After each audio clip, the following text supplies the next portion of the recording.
Baik, kita lanjut ke baik, kita lanjut kepada pemaparan tugas dari Pak Musri Nawir. Dipersilahkan waktu dan tempat dipersilahkan.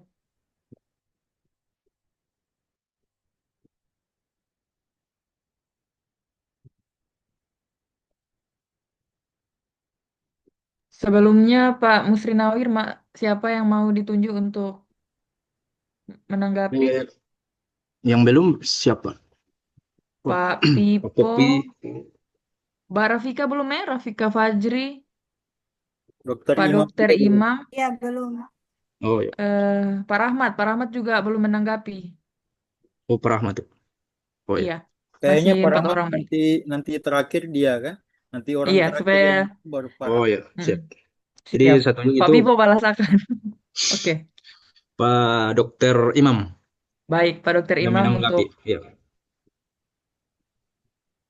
yes. silakan, dipersilakan. Terima kasih kesempatan diberikan kepada saya.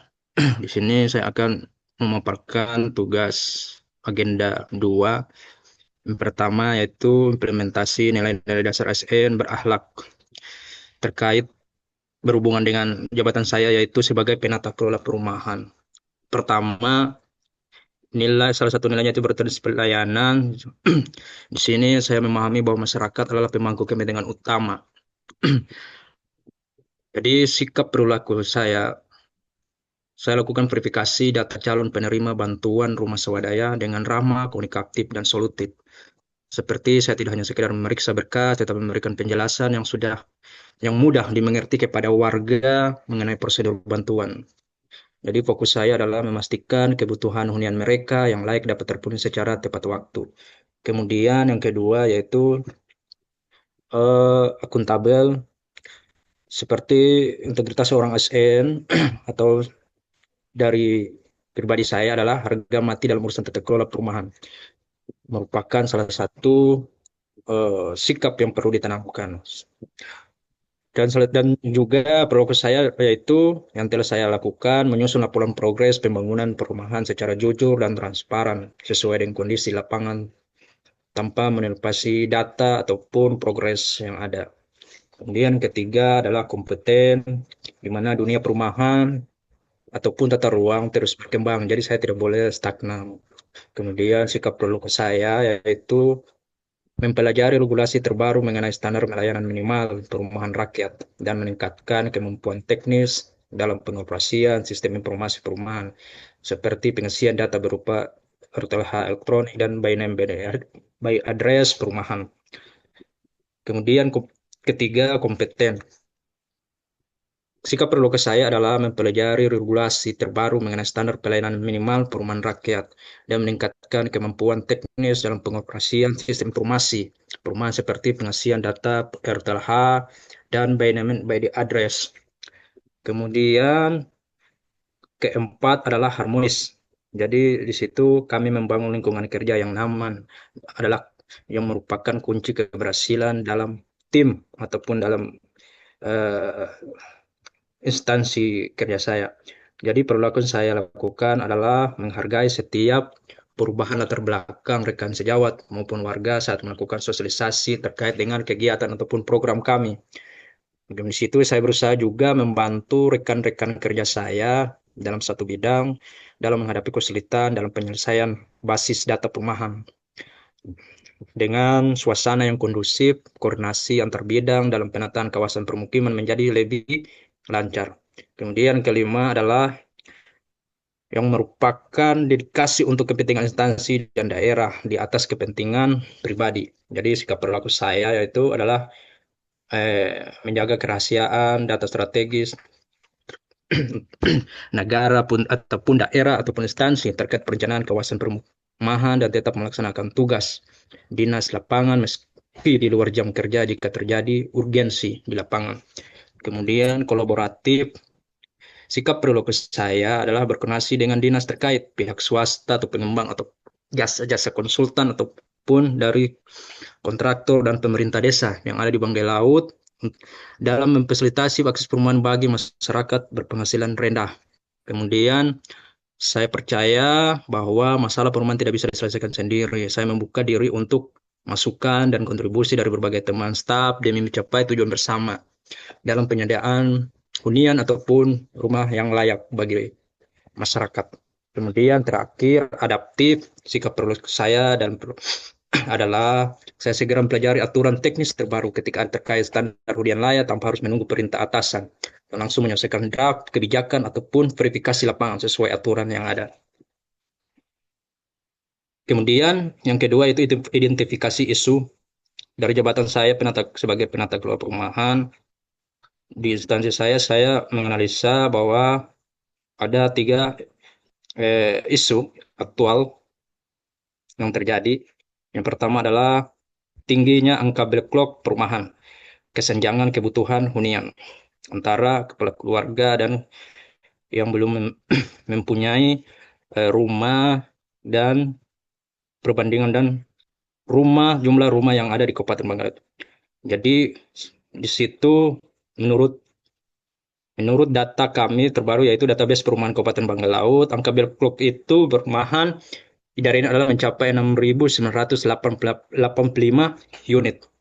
Jadi pertumbuhan keluarga baru yang tidak sebanding dengan ketersediaan rumah yang ada sehingga menjadi pemicu utama. Penyebabnya adalah tingginya harga lahan di wilayah perkotaan. Kemudian terbatasnya daya beli masyarakat berpenghasilan rendah.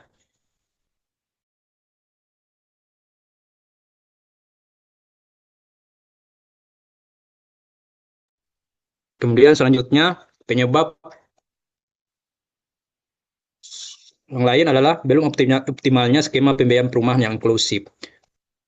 Dari penyebab tersebut saya melahirkan gagasan yang strategis, salah satunya adalah pengembangan konsep hunian vertikal rusun di lahan pemerintah. Kemudian yang kedua, optimisasi skema KPBU kerjasama pemerintah dan badan usaha. Kaitan nilai berakhlak dari isu tersebut adalah pertama orientasi pelayanan dan kedua adalah adaptif. Di situ orientasi pelayanan di mana saya berusaha keras memenuhi kebutuhan hunian bagi rakyat seperti memberikan membangun rumah susun di tanah milik pemerintah daerah. Kemudian adaptif berinovasi menciptakan model hunian vertikal di lahan terbatas. Kemudian isu yang kedua yang saya dapatkan adalah belum terintegrasinya data bantuan sosial perumahan rumah tidak layak huni yang baik. Di mana pada proses verifikasi bantuan rehabilitasi rumah tidak layak huni seringkali masih bersifat mandiri yang dilakukan oleh pemerintah desa dan tidak melakukan integrasi secara langsung bersama tim verifikator dari pihak dinas PUPR dan tidak dilakukan secara berkala. Apa penyebabnya? Salah satunya adalah kapasitas SDM, kemudian kedua mekanisme pemeliharaan lambat, kemudian ketiga standar data berbeda. Kemudian apa gagasan dari saya yaitu pertama mengadakan pelatihan intensif yang bekerja sama dengan tenaga ahli teknik sipil ataupun arsitektur untuk membekali petugas non teknis dengan kemampuan dasar survei bangunan. Kemudian kedua, membuat kanal pelaporan sederhana di mana warga atau ketua RT RW bisa melaporkan perubahan kondisi rumah secara mandiri. Kemudian ketiga, membuat satu formulir survei yang dirancang untuk memenuhi kebutuhan semua instansi atau pihak verifikator sekaligus. Dari isu tersebut saya mengaitkan dengan nilai-nilai berakhlak yaitu akuntabel dan kompeten. Di situ kami memastikan data yang digunakan untuk bantuan sosial perumahan akurat dan dapat dipertanggungjawabkan. Kemudian kompeten, kami terus belajar mengembangkan kemampuan teknis dalam pengelolaan data yang benar dan tepat.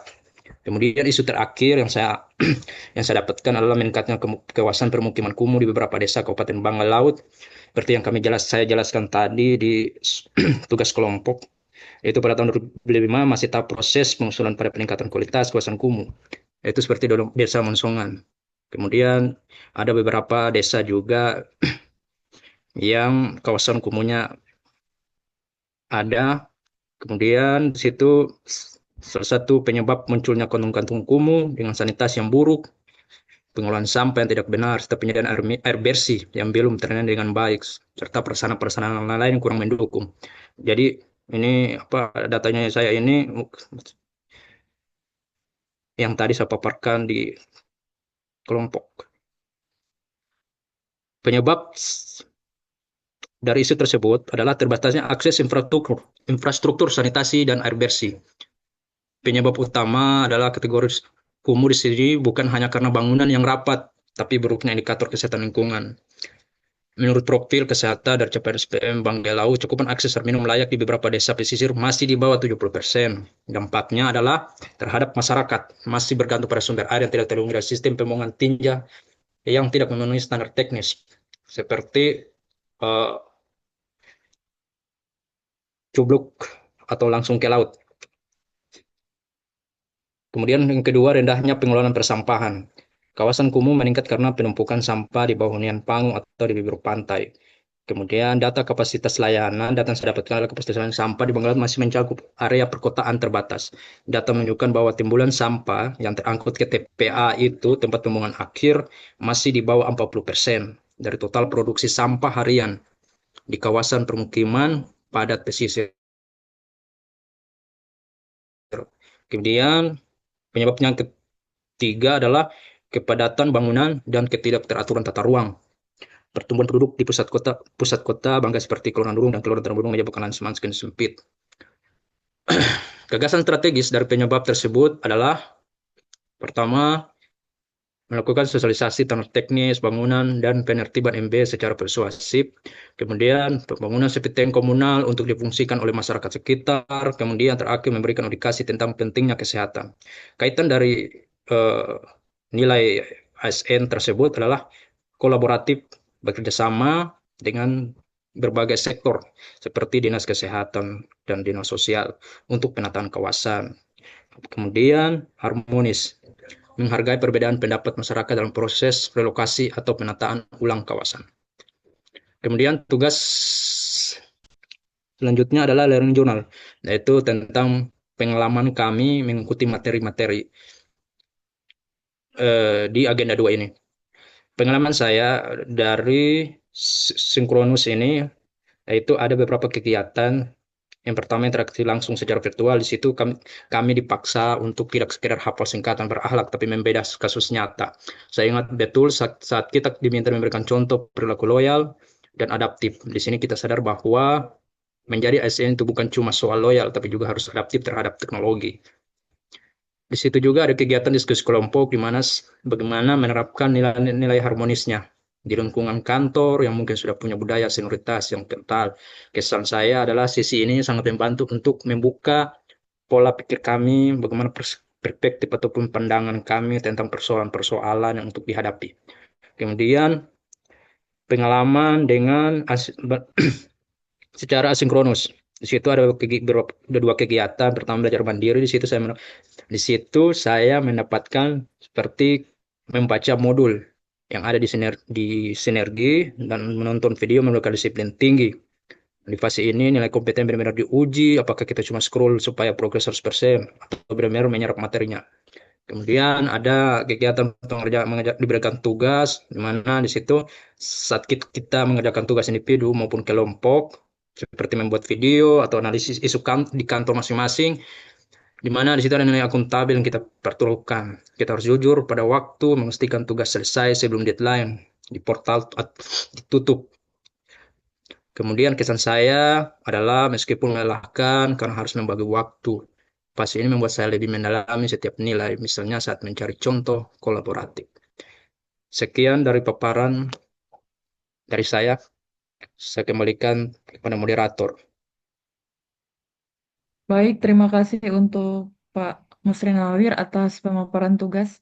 Dipersilakan kepada Bapak Dr. Imam untuk menanggapi atau ada pertanyaan. Oh iya, boleh dianalisis Pem- isu yang pertama, analisa isu yang paling pertama. Iya, gagasan strateginya. Iya, itu. Yang gagasan strategi, eh, pertanyaannya saya mengenai pengembangan konsep hunian vertikal rusun di lahan pemerintah. Seperti apa maksud dari gagasan strategi itu, Pak Nawir? Ya, silakan.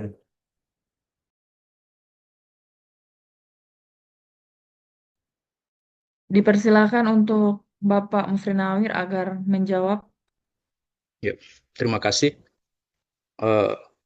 Pertanyaan dari Dr. Imam, maksud dari konsep hunian vertikal rusuh di lahan pemerintahan ini. Pertama saya perlu jelaskan bahwa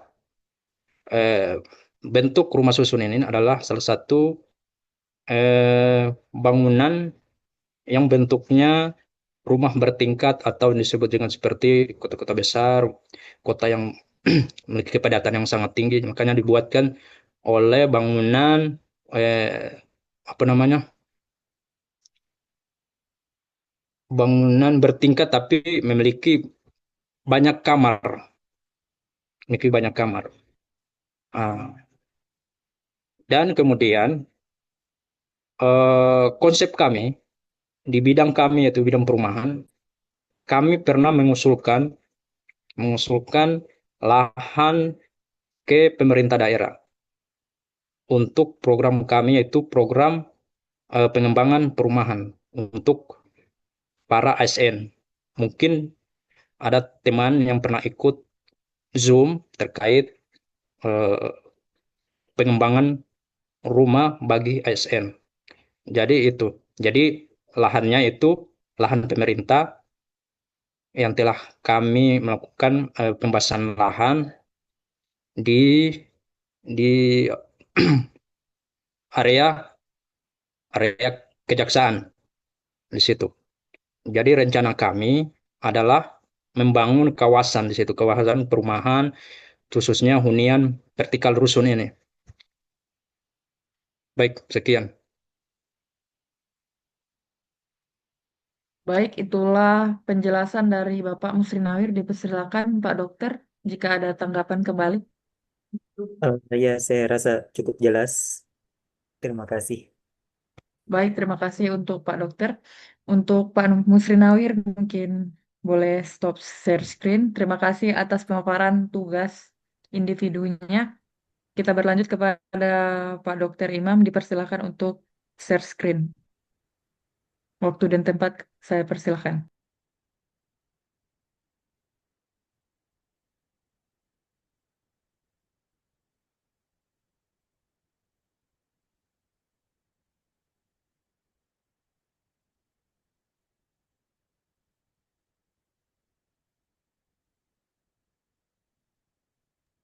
Sudah kelihatan? Sudah. Oh iya. Eh, baik. Ya. Belumnya Pak Dokter, siapa yang mau ditunjuk untuk menanggapi supaya Oh, anu saja. Kak Rafika Fajri. Ya, Kak Rafika, terima kasih. Kak Rafika. Ibu Rafika Ya, ya? Iya, iya, Ibu Rafika. iya.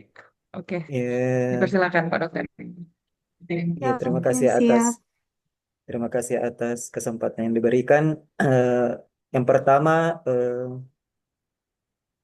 nilai dasar ASN berakhlak. Nilai dasar ASN berakhlak, terutama saya sebagai dokter yang pertama berorientasi pelayanan.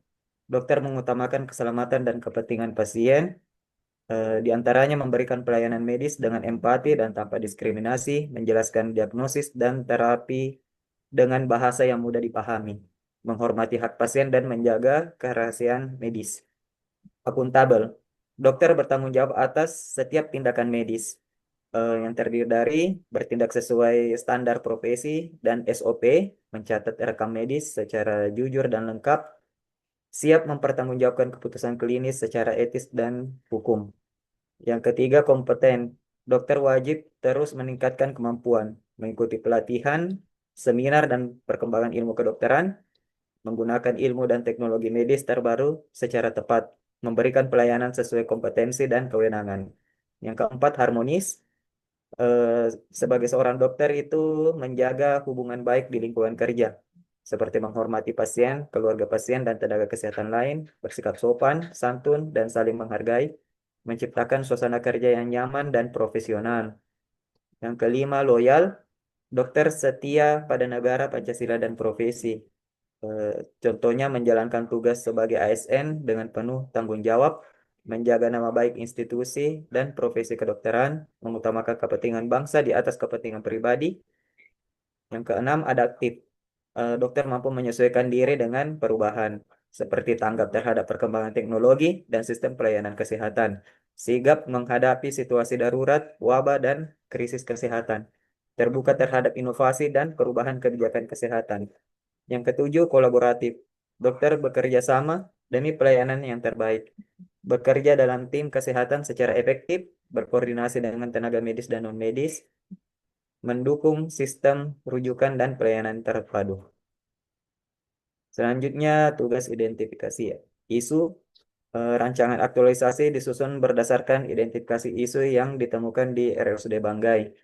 Isu merupakan masalah yang beredar dalam masyarakat dan harus ditanggapi. Beberapa isu yang terjadi di RSUD Banggai antara lain, yang pertama, yang saya angkat, obat-obatan emergensi tidak selalu tersedia sesuai stok di troli emergensi di IGD. Keadaan gawat darurat adalah keadaan serius yang dapat membahayakan nyawa atau menimbulkan kecacatan yang serius dan permanen dan memerlukan tindakan medis segera, cepat, dan tepat.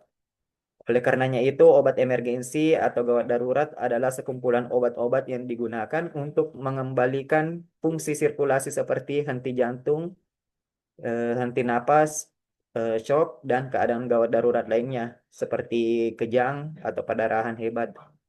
Nah, jadi penggunaan obat ini harus memerhatikan kasus per kasus dan digunakan oleh orang yang kompeten di bidangnya. Obat-obat ini harus disimpan seharusnya di dalam troli emergensi dan harus standby terus di sana. Berdasarkan keputusan Menteri Kesehatan, obat-obatan yang harusnya tersedia itu sudah ada diatur dalam aturan-aturan. Berikut stok obat yang tersedia sekarang di troli emergensi IGD rumah sakit. Nah, sekarang update terbaru dari penanggung jawab troli emergensi, stoknya tinggal sedikit dan belum ada perbaruan. Ini juga masih belum diupdate datanya. Ini yang data terakhir belum diubah. Masih banyak stok-stok obat yang kosong di sana. Ya, jadi idealnya troli emergensi yang berada di ruangan perawatan, terutama di IGD itu berisi item-item yang lengkap.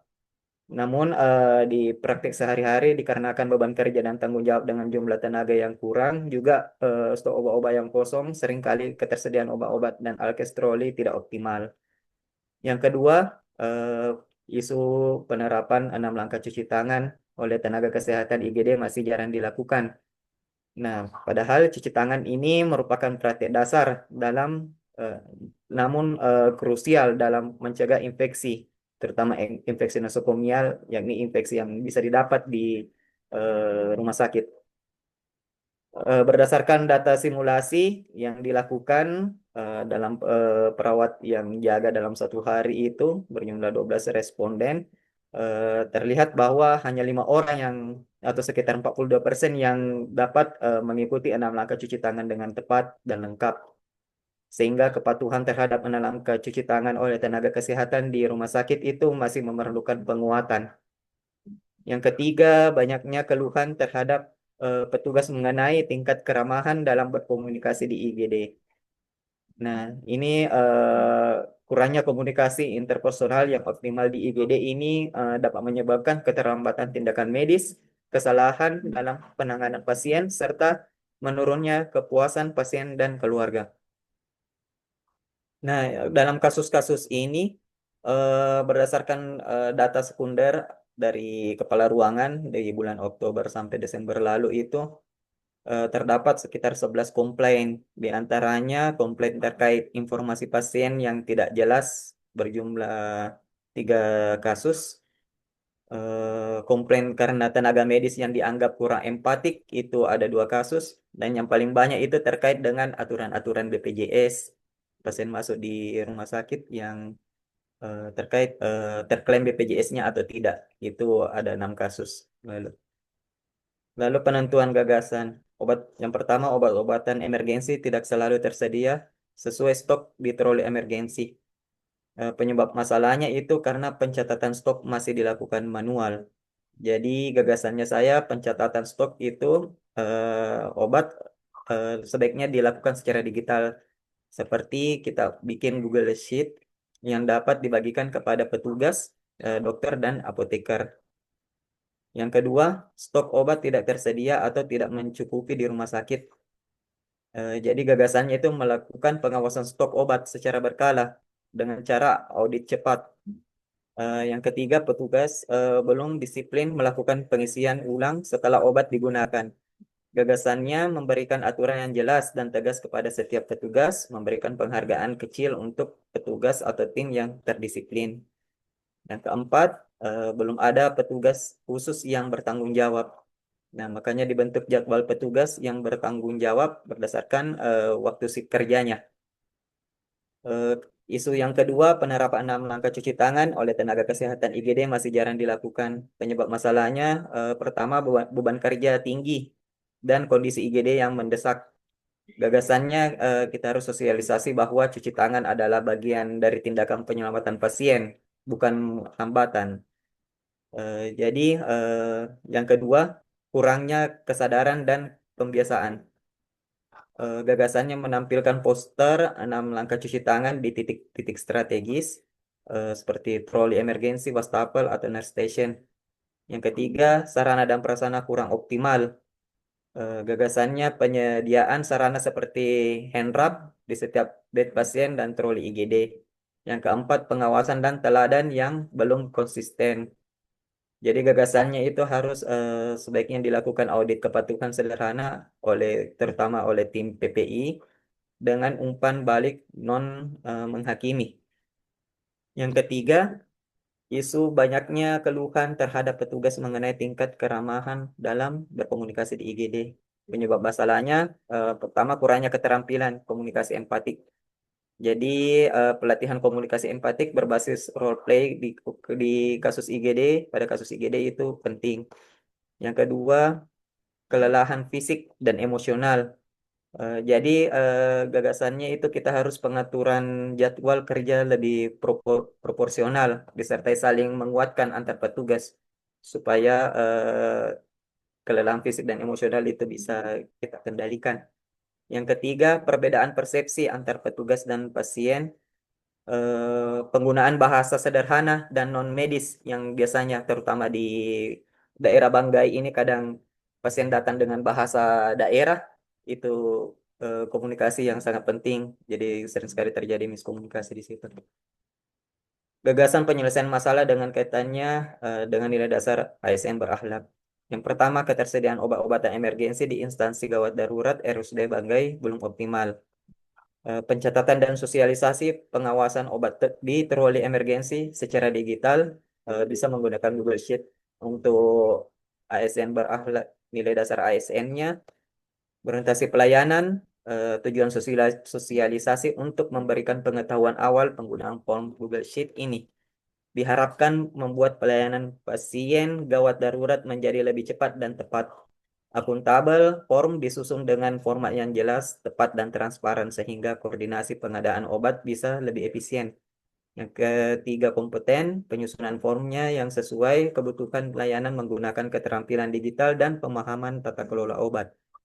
Harmonis dalam penyusunan formnya dilakukan diskusi dengan pihak terkait dengan memerhatikan kondisi kerja yang saling menghargai. Loyal penyusunan form ini mendukung kebijakan peningkatan mutu pelayanan kesehatan serta digitalisasi administrasi pelayanan publik. Adaptifnya ASN memanfaatkan teknologi sederhana untuk mendukung efektivitas kerja. Kolaboratif penyusunan form melibatkan koordinasi banyak pihak agar form bisa digunakan bersama. Yang kedua, penerapan 6 langkah cuci tangan oleh tenaga kesehatan di IGD. Nilai yang pertama berorientasi pelayanan, edukasi bahwa cuci tangan adalah hak pasien untuk mendapatkan pelayanan yang aman, akuntabel, monitoring dan evaluasi kepatuhan cuci tangan sebagai bentuk pertanggungjawaban profesional, kompeten, pelatihan ulang, 6 langkah cuci tangan dengan praktik langsung, harmonis, budaya saling mengingatkan tanpa menyalahkan. Loyal mendukung visi rumah sakit dalam pelayanan bermutu dan aman. Adaptif, optimalisasi penggunaan hand rub sebagai alternatif cuci tangan cepat. Kolaboratif, keterkaitan seluruh profesi, baik dokter, perawat, tenaga penunjang dalam kepatuhan cuci tangan. Yang ketiga, banyaknya keluhan terhadap petugas mengenai tingkat keramahan dalam berkomunikasi. Dalam aspek berorientasi pelayanan itu memberikan salam, memperkenalkan diri, dan menjelaskan tindakan secara singkat dan mudah dipahami, akuntabel, menerima umpan balik, dan keluhan pasien sebagai bahan perbaikan pelayanan. Kompeten, pelatihan komunikasi empatik dan efektif dalam situasi gawat darurat. Harmonis, mengedepankan sikap sopan, santun, dan saling memahami. Loyal, menjaga nama baik institusi melalui sikap profesional dan ramah. Adaptif, menyampaikan informasi secara singkat, jelas, dan tepat sasaran. Kolaboratif, menyamakan persepsi seluruh tim IGD terhadap standar komunikasi pelayanan yang baik. Tugas berikutnya itu mengenai pengalaman pembelajaran baik secara sinkronus maupun asinkronus. Nilai dasar ASN berakhlak yang terdiri dari berorientasi pelayanan, akuntabel, kompeten, harmonis, loyal, adaptif, dan kolaboratif ditanamkan melalui proses pembelajaran yang dapat dilakukan secara sinkronus maupun asinkronus agar efektif, fleksibel, dan menjangkau seluruh ASN. Pembelajaran sinkronus itu sendiri yang dilakukan eh, yakni pembelajaran dengan proses belajar yang dilakukan secara langsung pada waktu yang sama antar pengajar dan peserta. Contoh penerapannya seperti yang sekarang ini kelas via Zoom, webinar juga bisa. Terus peran dalam pembelajaran berakhlak, memperkuat pemahaman nilai melalui diskusi aktif, menanamkan sikap kolaboratif, harmonis, dan berorientasi pelayanan, memberikan ruang tanya jawab dan refleksi nilai secara langsung. Adapun kelebihannya itu bisa interaksi dua arah, umpan balik langsung, dan membangun komitmen dan budaya kerjasama. Pembelajaran asinkronus itu sendiri merupakan proses belajar yang dilakukan tidak harus pada waktu yang sama, sehingga peserta dapat belajar secara mandiri. Contoh penerapannya seperti modul e-learning ASN, sedangkan peran dalam pembelajaran berakhlaknya itu mendorong ASN menjadi kompeten, adaptif, memberi fleksibilitas belajar sesuai waktu kerja, memperkuat internalisasi nilai secara berkelanjutan. Integrasi sinkronus dan asinkronus itu merupakan penggabungan kedua metode ini menghasilkan pembelajaran yang optimal. Seperti materi berakhlak dipelajari mandiri, asinkronus lalu dibahas melalui diskusi daring sinkronus. Adapun kesimpulannya, pembelajaran nilai dasar ASN berakhlak secara sinkronus dan asinkronus saling melengkapi. Sinkronus menekankan interaksi dan penguatan sikap, sedangkan asinkronus mendukung pendalaman materi dan fleksibilitas belajar. Dengan kombinasi keduanya, nilai berakhlak dapat terinternalisasi secara efektif dalam budaya kerja ASN. Ya, sekian, terima kasih. Baik, terima kasih atas pemaparan dari tugas Bapak, Pak Dokter, Pak Dokter Imam. Ya, Dipersilahkan untuk Ibu Rafika agar menanggapi atau ada pertanyaan. Baik, terima kasih atas kesempatannya. Di sini yang saya mau tanyakan itu di kasus kedua, Dok, tentang penerapan 6 langkah cuci tangan, KB, kasus kedua.